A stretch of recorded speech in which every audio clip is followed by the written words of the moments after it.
श्री राम जय जय राम, श्री राम जय जय राम। ज्योतिष शास्त्र की चर्चा के क्रम में आज जो है जातक की जन्म कुंडली में द्वादश भाव होते हैं उसकी चर्चा हो रही है। द्वादश भाव में तथा उनसे संबंधित कौन कौन से मानव अंग हैं और उनमें क्या रोग होता है, उनके संबंधित रोग जो है इसकी चर्चा हो रही है।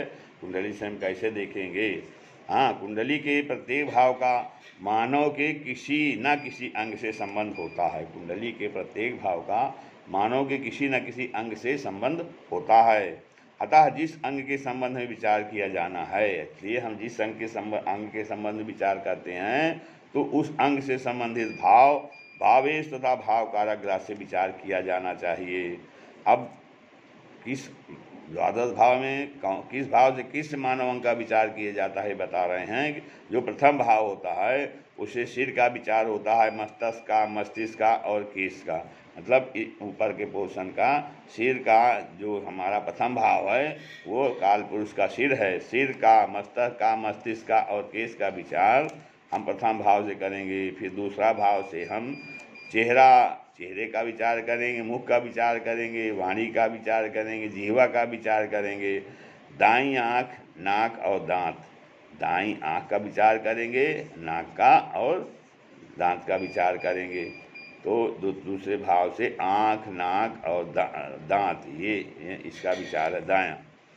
और फिर जब हम तीसरे भाव में जाएंगे, तीसरे भाव से हम कौन से अंग का विचार करेंगे? कंठ का, कंधे का, बाजू का, कान और दायां हाथ। वहाँ दाईं आँख थी, कान और यहाँ दायां हाथ जो है।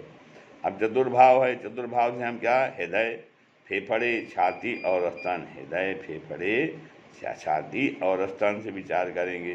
पंचम भाव में उदर, गर्भाशय और यकृत आता है। ये मानव के अंग आते हैं, उदर, गर्भाशय और यकृत।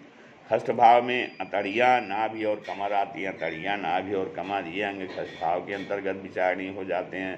और सप्तम भाव में वस्ती, जनेंद्रियों के भीतरी भाग ये विचार किए जाते हैं। और अष्टम भाव से अंडकोश और जनेंद्रियों के बाह्य भाग। सप्तम भाव में जनेंद्रियों के भीतरी भाग, अष्टम भाव में अंडकोश और जनेंद्रियों के बाह्य भाग। फिर नवम भाव में नितंब और जांघें हैं। दसम भाव में घुटने और पीठ हैं। एकादश भाव में पिंगला, एकादश भाव में पिंडलियाँ और बायां हाथ है। पिंडलियाँ और बायां हाथ। और द्वादश भाव में पैर, चरण, बाईं आँख। पैर, चरण और बाईं आँख। इस प्रकार द्वादश भाव तथा उससे संबंधित मानव अंग। और रोग क्या है? मानव को होने वाले रोग भी द्वादश भाव से संबंधित होते हैं। किसी भी भावेश तथा भाव कारक के पीड़ित होने पर उस भाव संबंधित मानव के अंग को पीड़ा होना स्वाभाविक है। यदि उस भाव पर विच्छेदात्मक ग्रहों सूर्य, राहु व शनि का दुष्प्रभाव हो तो मानव उस अंग से वंचित हो जाता है। हाँ, तो इस प्रकार से अब जो है द्वादश भाव में जो है कौन से अंग हैं वो बताया गया। अब उनसे क्या रोग होगा वो बताया जा रहा है कि प्रथम भाव में पापयुक्त दृष्ट लग्नस्थ ग्रह से संबंधित रोग, जैसे मंगल से मांसपेशियों में, बुध से चर्म रोग, गुरु से हृदय रोग, शुक्र से जनेंद्रियों के रोग व शनि से स्नायु संबंधी रोग होते हैं। तो लग्न पापयुक्त या दृष्ट लग्नस्थ ग्रह ये रोग देगा। तो द्वितीय भाव में क्या है? द्वितीय भाव में से नेत्र रोग, जिह्वा के रोग, गले के रोग और नाक के रोग। नेत्र रोग, जिह्वा के रोग, गले के रोग और नाक के रोग, ये द्वितीय भाव से हम देखेंगे। फिर तृतीय भाव से हम कौन सा रोग देखेंगे? दमा, खांसी, श्वास रोग, क्षय, बाजू व कंधों के रोग, हाँ, और गुर्दे के रोग, ये हम तृतीय भाव से देखेंगे।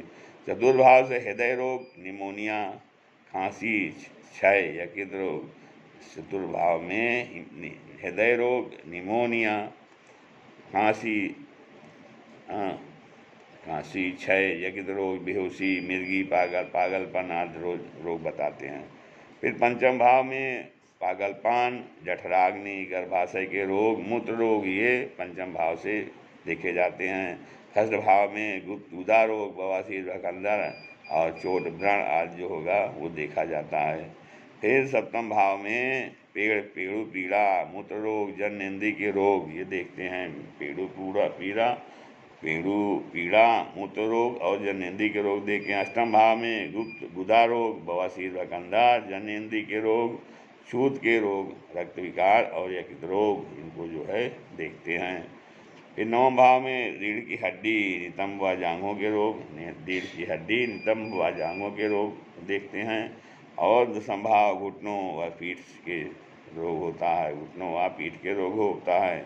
तो फिर एकादश भाव में पिंडलियों में दर्द, वायु के रोग, चोट आदि होता है। द्वादश भाव में हम नेत्र रोग, पैरों में रोग और लगड़ा होना ये चीज़ देखते हैं। नेत्र रोग, पैरों में रोग और लगड़ा होना। तो इस प्रकार से द्वादश भाव से संबंधित मानव अंग और रोग का विचार किया गया। श्री राम जय राम, जय जय राम, श्री राम जय राम, जय जय राम।